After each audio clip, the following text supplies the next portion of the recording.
আল্লাহ যখন এই পৃথিবী সৃষ্টি করলেন, পৃথিবীর মধ্যে ভাইব্রেশন হচ্ছিল, কাঁপাকাঁপি, কাঁপছিল পৃথিবী।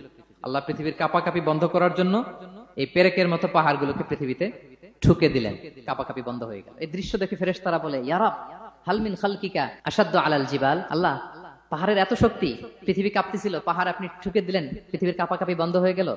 আপনার সৃষ্টির মধ্যে পাহাড়ের চেয়ে শক্তিশালী কিছু আছে? আল্লাহ বললেন আছে। সেটা কি? আল হাদিদ।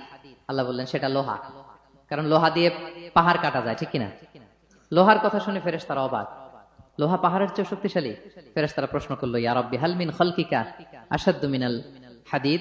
তাহলে আপনার সৃষ্টির মধ্যে লোহার চেয়ে শক্তিশালী কিছু আছে? আল্লাহ বললেন আছে। কি সেটা? আন্নার, আগুন। কারণ আগুন লোহাকে কি করে? গলিয়ে ফেলে। ফেরেশতারা শুধু অবাকই হচ্ছে। ফেরেশতারা বলে, আগুনের চেয়ে শক্তিশালী কিছু আছে? আল্লাহ বলে আছে, আলমা, পানি। কারণ আগুনে দাউ দাউ করে জ্বলে ওঠা আগুনের মধ্যে পানি দিলে আগুন অস্তিত্ব হারায়। ফেরেশতারা শুধু